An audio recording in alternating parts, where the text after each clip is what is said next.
All right, what is going on, everybody? Welcome back here today to episode 12 of the Just Ballin' podcast. We're back here today with Tom. What's going on, guys? What's up? Today we're talking about trades. We each have 5 realistic that could happen trades that you can kind of get for both teams. And then we have 5 fantasy trades that kind of probably won't happen, but we think they would be cool if they do. And they would still kind of make sense for both teams, but they're probably not going to happen because these are bigger names. So yeah, we're just going to go through pretty much 20 trades in total today. We might have overlapping trades, and then I'll talk about the Andre Drummond news. All right, so we're going to start with our realistic trades. So we each have 5, and then we're just going to go back and forth. So what's your first realistic trade? My first one is Dwayne Dedmon trade. Boston receives Dwayne Dedmon, and the Kings would receive Carson Edwards, Enes Kanter, and a future first. I think this is would be a good fit for Boston because Dedmon, he's taken a dip this year, like from his stats. He's playing decreased minutes and just signed a deal worth $13 million a year, which is like kind of on like the lower end, like for like new contract you see in the NBA. Not many guys are signing for less than $10 million anymore. And Boston doesn't really need he need his jump shot. Like they have Kemba, they have Jason Tatum, they have Jaylen Brown, Gordon Hayward's back, and Boston's playing great. And I think he's 7 foot, could be a good protector inside, and I feel like he's still developing. Like he had a slow start to his career, and now the last 2 years he's put on like 11 and like 8 or 9. He's taking a dip this year, obviously, but I think if he's in the right spot and is able to, get his full potential, I think he could be a good fit in Boston. Yeah, so Dwayne Dedmon signed a 3-year deal in the offseason. It's basically a 2-year deal because the last year is not guaranteed. I believe it's only $1 million guaranteed. Now, yeah, so Dwayne Dedmon, we talked about it on last week's pod, that he did request a trade from Sacramento, and then you would obviously think a contender would look to go after him. Yeah. There was the Atlanta Hawks were interested, which is funny because they had him for the last 2 years, and they chose not to re-sign him.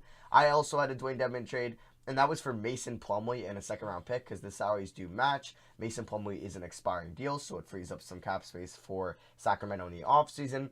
Denver gets a good backup center to Jokic that they can kind of use as a bridge center because Bol is still probably a year or 2 away. So next year could just be the bridge year. Dedmon as the backup center, and then you could have Bol coming up in 2022. And he could provide some floor spacing off the bench, be a rim protector, and I think he would fit well with Jeremy Grant. And I think for Sacramento, you get a second-round pick for somebody who doesn't want to be there. I think that's a plus, and you get an expiring deal. So I think that was pretty given that we were going to talk about Dwayne Dedmon. Did you have any other Dwayne Dedmon trades, or was it just this one? I just had one on Dwayne Dedmon. Yeah, I tried just keeping him to one trade. Okay.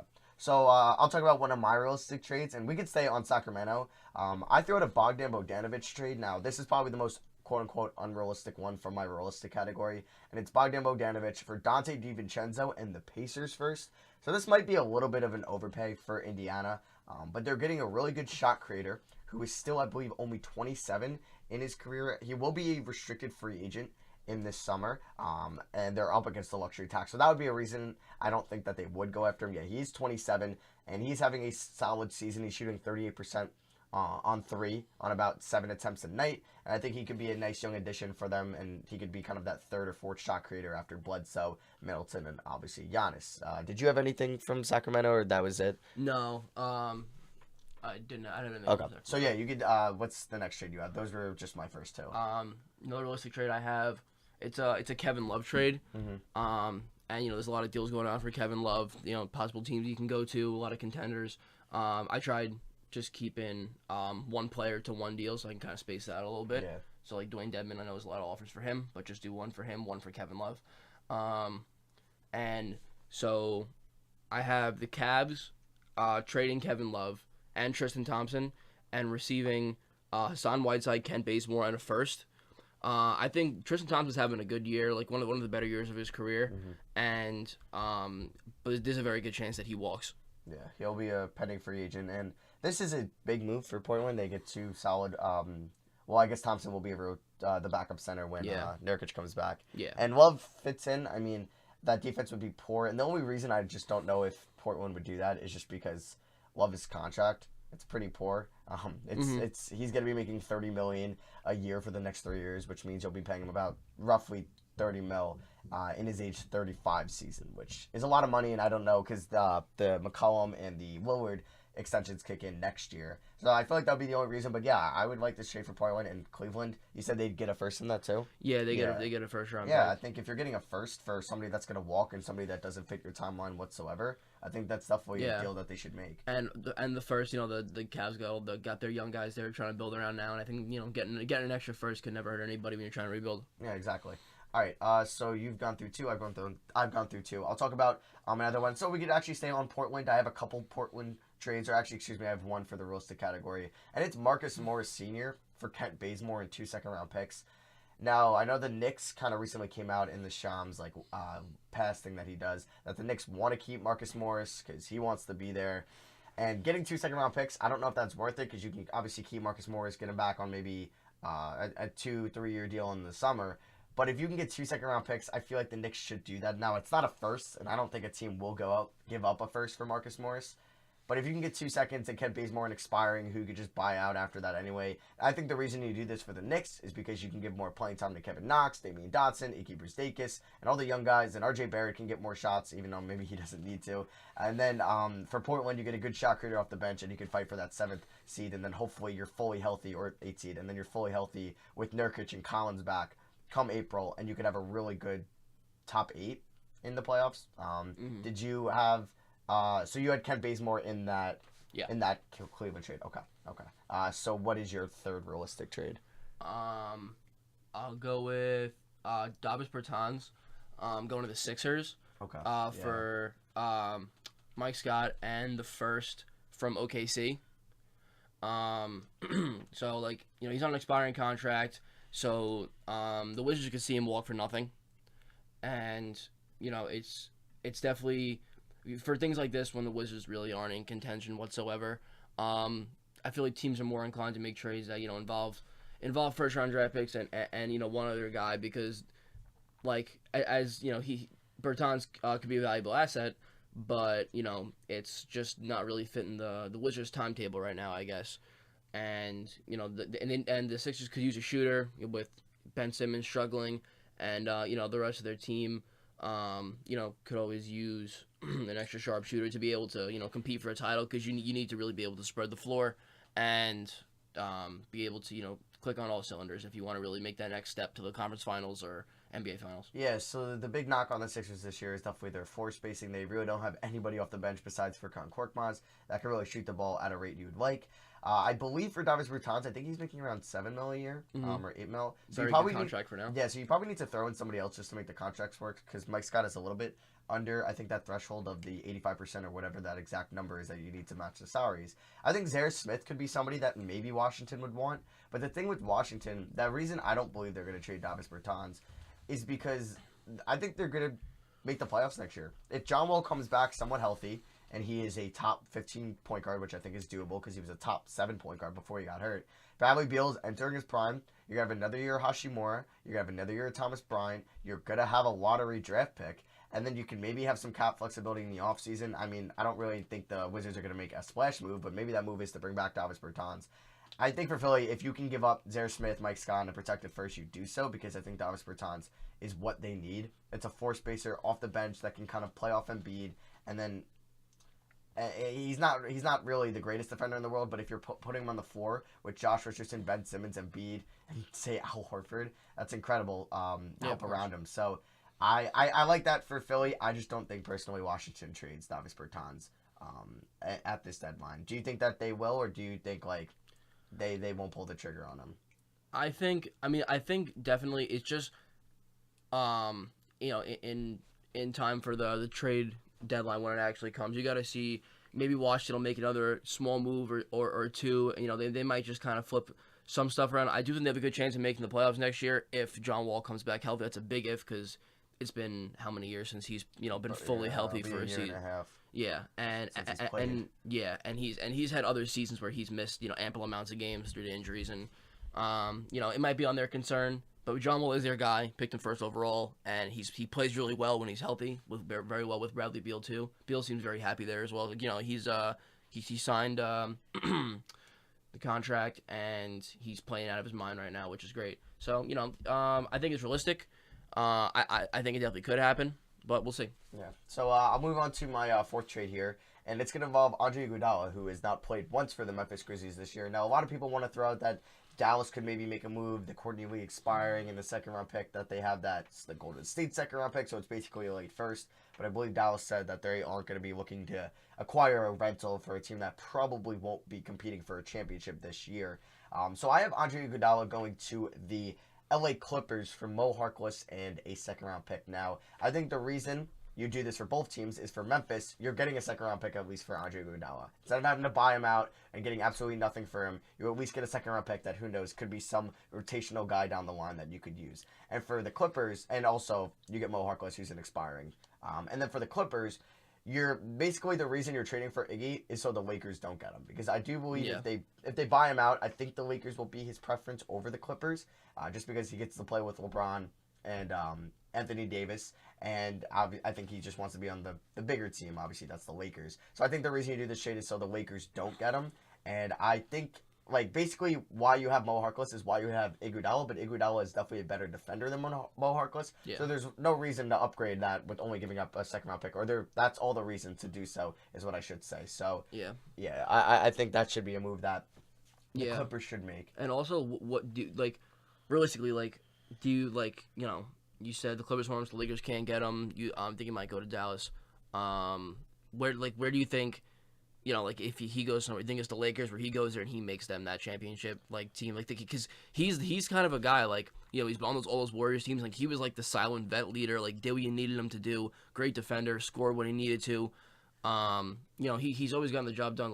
So do you think he ends up in LA? Yeah, with the Lakers? I think so. Or I think if he gets bought out, he would go with the Lakers. Yeah. And he's not gonna play 25 minutes a night. I think he'd play probably between 15. But what you want him to do is guard the other team's best defenders. Exactly. Now, if the Clippers pick him up, you putting him on LeBron, you're putting him on, let's say, Kyle Kuzma, Danny Green. But for the Lakers, I think he's way more important, because now you could put him on either Paul George or Kawhi Leonard, when you're really not going to put Anthony Davis on Kawhi Leonard or Paul George. And LeBron maybe won't guard him either. If LeBron's going to use all his energy on offense, it'll be tough for LeBron at age, 35 he is, to guard Paul George or Kawhi Leonard on defense. So that was my fourth trade. Who is your fourth trade? Or is this your fifth trade now? This will be my fifth. Okay. No, wait, hold on. No, I only did three. Okay, so what's your fourth trade? My fourth trade is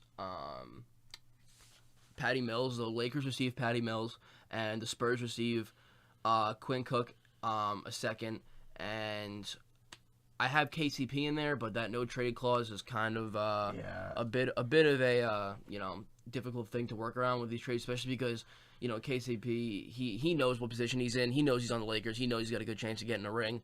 So I think being traded away is kind of something that would be, somewhat difficult to convince him to do. He's making $8-9 million this year. Yeah, I think he has to be in the trade if you're getting Patty Mills, because Patty Mills is making, I believe, a decent amount of money. I think it's around 15 to 17 mil. So in order to make the salaries match, you probably need KCP in that deal. Exactly, and Mills, he's somebody that I think the Lakers could use to just be able to take the ball away from Rondo a little bit, because and growing up we loved watching Rondo, but he's just past his prime. He's playing low 20 minutes a game.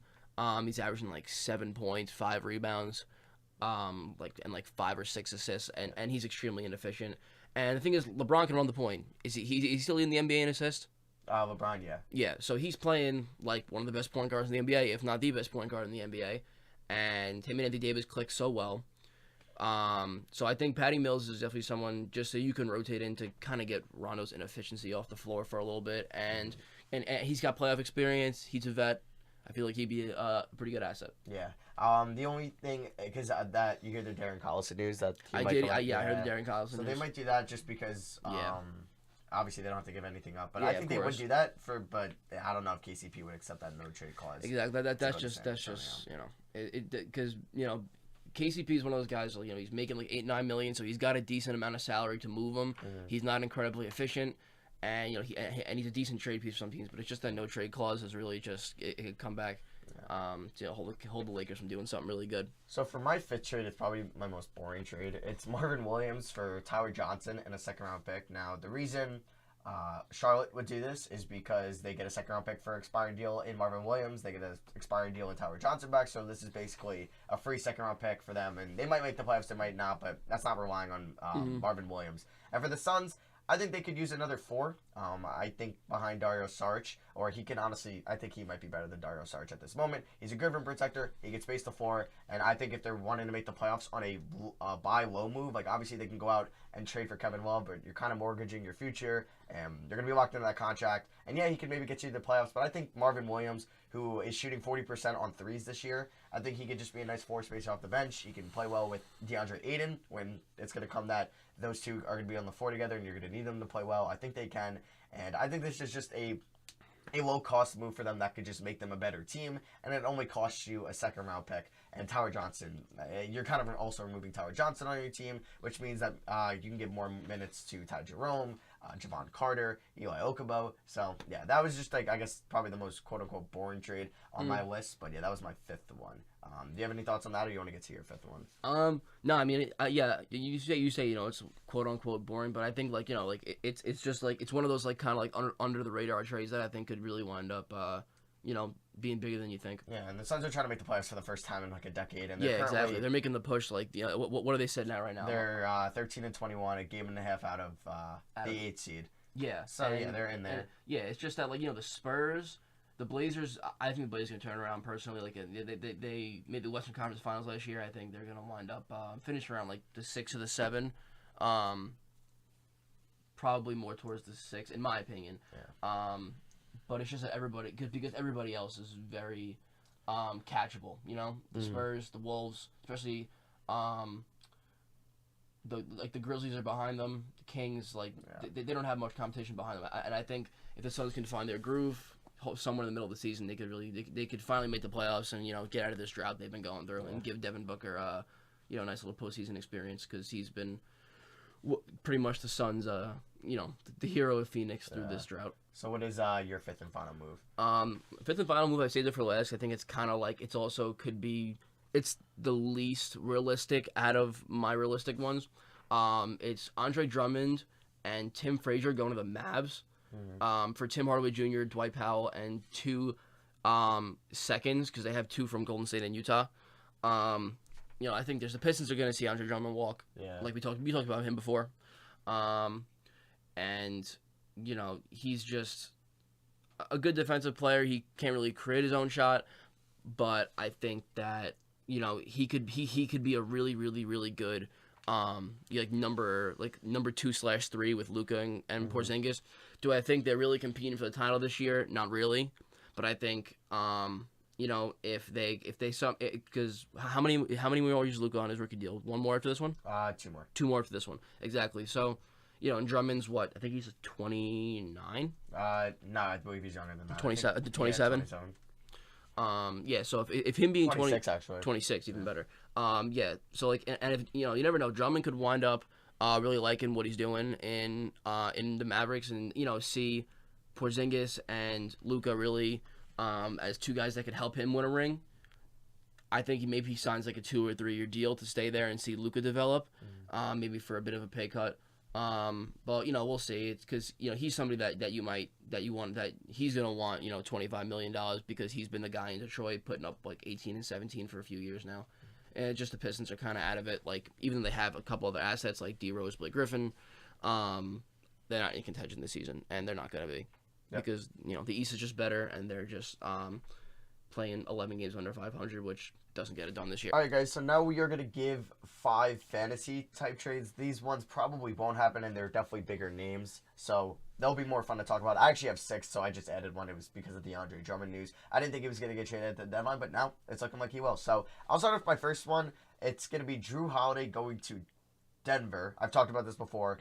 For Gary Harris, Malik Beasley, a 2022 first-round pick, and a 2024 heavily protected first-round pick. So the 2022 first-round pick will be unprotected, and then the 2024 first-round pick will be like 1-20 protected, and then if not, it'll convey to like a late second in like 2026. So the reason I think Denver does this trade, they can get that second star. I don't think Drew Holiday's a superstar. I don't think he's close, but I think he's a star, or at least an all-star in that category. He's a top starter, and I think a trio of him, Murray, and Jokic is really nice. I think he could play well off of Jamal Murray. I think Jamal Murray could thrive moving off ball. He's quick. He moves well without the ball already, and I think Drew Holiday could be kind of that combo guard, and he could be the primary ball handler for them, and they get that kind of second star to Jokic, or third star, however you want to count Jamal Murray, for not a super expensive price. You're not giving up on Michael Porter Jr., you're not having to try to trade Jamal Murray or somebody like that, and you're only giving up really one first-round pick here, and if you give up your 2024 first, that means you were good that year, so they wouldn't mind that. And for the Pelicans, I don't see them doing this trade. I would see Denver doing this trade more because I don't think Gary Harris is like the good enough young player in return. Malik Beasley's a restricted free agent after this year, so he could be just a rental. And you really just get one first round pick that will probably be between 23 and 30 in 2022. So I don't really see the Pelicans doing that trade. I would just really like to see Drew Holiday make his way onto the Nuggets. Do you think that has any possibility, or you don't think that they move Drew Holiday, the Pelicans? I feel like Drew Holiday is one of the guys, you have the guys that are heavily talked about it being traded in the NBA through like a lot of different sources, and I feel like Drew Holiday is a guy that a lot of NBA fans want to see traded. I think it's got a shot, but I'm not really. I think that the Pelicans, they might try and honestly, thinking about it, Gary Harris could he could be like that kind of young guy that could fit in with the young core in New Orleans, but they also, on the other hand, might want to keep Drew Holiday as like the vet. So it could go either way. I think it's got a shot. Yeah, I like the Pelicans have been better lately, and the reason I don't think they trade him is because I think they want to see him with Zion, and obviously they want to see that team with Zion. So I think he's going to come back in January, so they'll get a small sample size with Drew and Zion on the floor together. And they've been playing better lately. They're still only 3 games out of the, or 3.5 games out of the 8 seed, so they could still make the playoffs this year. And I would like to see him in Denver, but I don't think the Pelicans trade him. But that's why it's my fantasy category. So what is your first fantasy trade? My first fantasy trade is a comeback for DeMar DeRozan to Toronto. Really? Okay. Yeah, I thought about that too, but like I have DeMar DeRozan. I'll talk about mine after yours. Okay. It's just as much as like it'd be cool to see DeRozan back on the Raptors. I don't think Masai does it, but I'm interested to see what your offer is here. No, yeah, exactly. That's why it's in the fantasy category. So DeMar DeRozan and the Spurs trade, for Serge Ibaka, Patrick McCaw, and another one. Do I think it's incredibly realistic? Not really. Mm-hmm. Maybe a piece on either side to even it out a little more is added, but Siakam's getting better. He's really one of the best big men in the NBA now. He's playing fantastic, continuing to improve. Might win it twice in a row.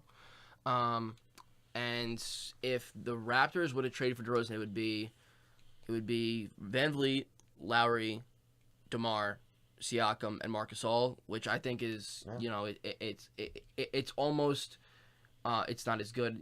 Kawhi's better than DeMar DeRozan. We all know this. But the guy Van Vliet got better. He's getting better. Yeah. He's continuing to develop. So did Siakam. So maybe they can make a run again. I would like to see that as well. I don't know how the spacing would be with DeRozan, who still doesn't take threes for some reason.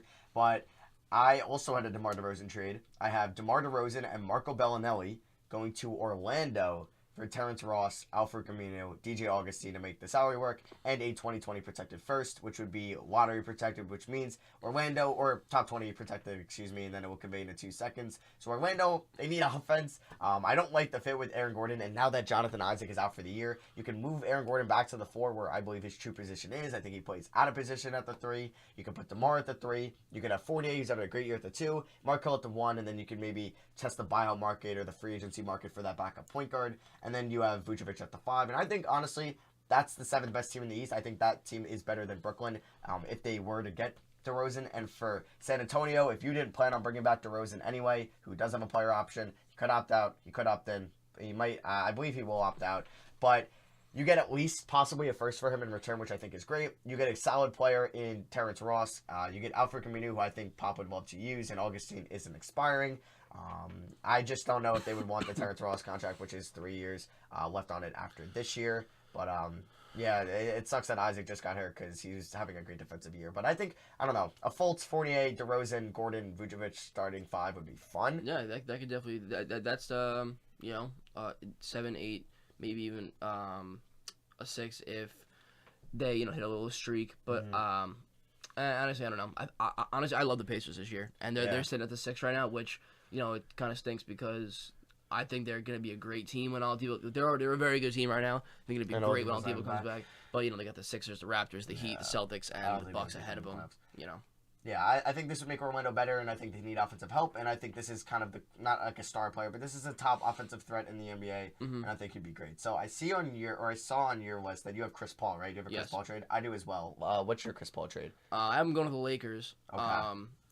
And I think this might be one of those times where LeBron kind of, becomes the GM and becomes the executive and says we need somebody. Him and Chris Paul are kind of part of that crew, like with Dwayne Wade and Melo, that have been friends for quite some time, and I think they would play great together. Like LeBron's playing, like I said, like a fantastic point guard, but the Lakers, they need another facilitator because there's some positions where Rondo, kind of tries to take over, and it really just does not work. So I just think that it could be, it's just tough because he's making over $20 million, right? Like Chris Paul? He's making like 30. I think it's in the 40s or it's high 30s. Yeah, it's his contract is basically the worst part about him because it's like untradeable. Now, if you're the Lakers, I would love to see him on the Lakers, but you would have to give up Danny Green, KCP, and Raui, JaVale McGee. You might not even get there. Exactly. Like you'd have to give up Danny Green. Danny Green and KCP, and again, KCP was no trade clause. Yeah. So it's just like to even make it remotely like 85% of 40 is, like 35. Yeah. That's why I put it in fantasy. I hope I'd like to see it happen because I'd love to see CP3 make that NBA Finals that he's been trying to make his whole career. But unfortunately, it's going to be very, very difficult to make it work. Yeah, he's making $38.5 million this year, 41 next year, and then $44 million in 2021-2022. So I'll talk about my Chris Paul trade. It's for James Johnson, Dion Waiters, and Justice Winslow to the Miami Heat. Now, I'll talk about the reason I do think this would work, but then I'll talk about the reason why neither team would probably do this, or at least the Heat probably wouldn't do this. But for the Heat, you get one of the best ball handlers in the league still. Chris Paul is showing that he is not washed, and he's having a great year. He's having a top 7 point guard year, in my opinion, and I think he'd be an immediate upgrade, even over Kendrick Nunn, who you get to keep in this trade. You get to keep Tyler Hero. You get to keep Duncan Robinson, and all kind of your young guys besides Winslow, who is having a disappointing year. Now, the reason I don't think Miami would do this is because they want 2021 cap flexibility in the offseason. Obviously, that's a big free agency class. You have the guys like Gobert, Giannis, that whole free agency class. So I think they want to keep their eye on that, and Chris Paul would just totally neglect any plans they had for that offseason. And then I don't know if the Thunder, they do get Justice Winslow, which is a nice young piece, and they get off the Chris Paul contract. They could kind of let SGA flourish there. But I think Paul's nice with SGA. I think he's helping him out. He's being a mentor, and he's playing well with them. And I don't know if they want to take on the head cases of Johnson, who showed up overweight, and Dion Waiters, who's been suspended like 4 times this year, because both of those players are under contract next year. But I would love to see Paul in the Heat. I would love to see Paul in a lot of teams, and I think so many teams would try to trade for him if he wasn't making $38.5 million a year. Yeah, it's just if he was making $25 million a year, yeah, he would be probably one of the hottest trade candidates in the league, and maybe Houston wouldn't even have traded him in the first place. But his contract is just unfathomable, and I don't think he's going to get traded. Yeah, I don't know what I was saying when I said he's making over $20 million, right? That in my head I was saying 30. Yeah. Me saying 20 makes it seem ridiculous now because he's making $40 million a year. Money. But so that is my third trade. And then what is your third trade? It's going to be a Karl-Anthony Towns trade. Mm-hmm. Okay. Because we're getting the cat trade. I wish I kind of threw him in here, but you didn't throw him in there. Yeah, like realistically, like he's expressed a lot of unhappiness in Minnesota, and it's just kind of hate to see it because Wiggins is finally becoming a little more productive and efficient, other than just throwing up stats, because that's been a thing for him in the past. Kind of empty numbers. So what's the trade you got? D'Lo, Eric Pascal, Alec Burks, and a first to the Warriors for Towns, because the Warriors, like I said, it's fantasy, so will it happen? Don't think so, but it might. But with Steph and Clay coming back next year, there's really no spot for D'Lo. Well, there's not no spot for D'Lo, but there's a substantially minimalized spot for D'Lo with those 2 shooters coming back. I agree. So and Steph, Clay, and Towns, they'll pick up wherever they left off, in my opinion. Like, Towns, is he as valuable as KD? No, but is he probably the most valuable big man in the NBA right now, besides Anthony Davis? Probably. Yeah. And So is that first round pick the Warriors' first round pick this year? So like it's gonna be their top. Yeah. Okay. Yeah. I mean. Yeah. I mean, if the Warriors got Cat, that's just crazy. I don't know. I would like to see Minnesota get D'Lo, but also keep Towns. But I don't know what they can do for that. A lot of people are saying that D'Lo's. Wiggins, maybe. Yeah, no, I don't know if it'd be Wiggins. I think that because the Warriors probably wouldn't want Wiggins. I feel. Exactly. I feel like they would want Rocco, their first this year, and maybe that's probably it. And then maybe the Warriors would accept that, and that would I think benefit both teams. So I'll move on here to my fourth fantasy trade. I actually had 6, so yeah, 4 to 6. I have Kevin Love for Hassan Whiteside in a 2021st. The reason this is in fantasy is because I don't think the Blazers are going to go and trade for Kevin Love. And for the Cavs, I think this is nice. They get a protected first. That could be like the 25th pick and an expiring for Kevin Love. And for Portland, you get a nice floor spacer. You get an okay defender. Not great, but he's not what he was, but he's not horrible at this point. But he's a nice floor spacer. He's a nice shot creator. He could still do something in the post, even though the post is kind of dying a little bit. But I think this is fantasy because I don't think Portland will make a move for Kevin Love just because of his large salary for the next 2 years, and they have other holes, and I think they like Zach Collins a lot, so they want to see him back and him playing with Nurkic, and they're probably just going to look for just more bench help before the extensions of Lillard and McCollum kick in. So yeah, that was just one I just wanted to mention. We can move on to your fourth one because I know we talked about Kevin Love before, so I don't want to go too much into Kevin Love. Danilo Gallinari. Going to Portland for Ken Bazemore and a 1, and maybe like an add-in on both sides to help to even it out. But you know, the Blazers have to make at least one move this year. I feel like to get back into the playoff push with the rough start. And you know, do I think they? I think there's little to no shot they make both the trades. Like, you know, a big deal for Kevin Love and a big deal for Gallinari. Yeah. But both of them could complement Dame and CJ to help get back to where they were last year. Yeah, I like to see. I think Gallo's a realistic candidate for them to trade for. I think it could be a Bazemore and like a second, and I think OKC would do that. So yeah, I don't think that's far fetched at all, and I actually think that's probably it's pretty realistic, and I think they could go after Gallo at the deadline. So I'll move on to my fifth trade here. I have another. Okay, yeah, I had a brain fart here. I don't know why, for some reason, I still thought Evan Turner was on the Trailblazers, but no, my trade's right. So we're going to talk about, or my final 2 trades are about the Hawks getting a center. And the first one is Steven Adams for Evan Turner, Alex Len, and the 2020 Brooklyn first-round pick. Now, you've heard the rumors that the Hawks are desperately trying to get talent around Trae Young and John Collins, and they need a center desperately because Alex Len, Damian Jones, it's just not working out for them. And Bruno Fernando probably isn't going to be a starting center in his career, or at least it's looking like that at this moment. And they get Steven Adams for Alex Len and Evan Turner, 2 expirings, and a first-round pick that is probably going to be like 18 and 19. So I don't think that's like, I think that's better than anything that they would get or draft at that pick, unless they land, obviously, as total stud there. But the odds of that aren't as good as probably being as good as Steven Adams is right now, who's also under contract next year, and he can kind of work well in the pick and roll with Trae Young, and he can kind of be in the inside, while Collins can be more of a stretch for. And I think that the Hawks desperately need a center, and I think Steven Adams could be their guy that they don't have to maybe give up a lot for, because another center I have them going after, they might have to give up maybe another pick. But, yeah, I just have the Hawks getting Steven Adams in that trade. Do you want to talk about that one a little bit, or do you want to move on to your last one? No, I agree with your points, you know, because they need something around Trae Young, and because he's got potential to be one of the next great guys in the NBA, and you want to keep him happy for his first couple of years. So, you know, if the Hawks are struggling, but they keep him happy, maybe he'll stick around a little longer, because you'd hate to see him walk after his rookie deal ends up, because then the Hawks will be pretty much back at square one. Yeah. Especially if the rest of the guys they don't have, you know, continue to, you know, have a slower development process into the NBA. So what's your fifth final trade? Yeah. So my fifth final one is probably very little chance of happening, and you know, here's some speculation about it, but it's a Lonzo Ball trade. Okay. And I did this partially because, like I said, I'm not sure what happened, and because I'm a hopeful Knicks fan, so I have him going to the Knicks. Okay.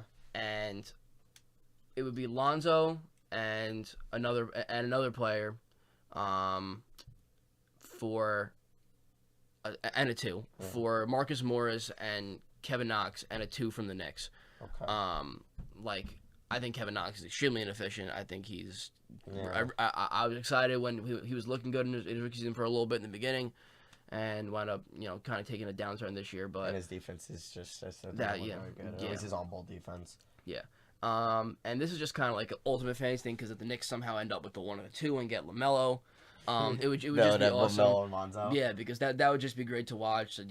See LeVar sitting courtside 40 times a year. But just if they can somehow pull off the balls, then it would be RJ, Mitch, Lonzo, and LaMelo. I guess you might have to move. You have to move. Obviously, the Ball brothers would take the 1 and the 2, and RJ sitting at the 3 RJ, instead of playing the 1 this year, which I hated watching it. Like, thank God Alfred Payton's back because it's rough watching him play point guard. Yeah, he's not a point guard, especially because he has no experience. Like, he played a little point guard at Duke, but playing point guard at Duke and playing point guard in the NBA is completely different worlds. And I love Mitchell Robinson. I think he's a fantastic defender, a great rebounder, and I think a couple years he can really be one of those solid, like 15 and 15 type centers. Yeah. So I threw in the 6th and final trade just because of the recent Andre Drummond news. So I have Andre Drummond going to the Atlanta Hawks, staying on Atlanta for Chandler Parsons.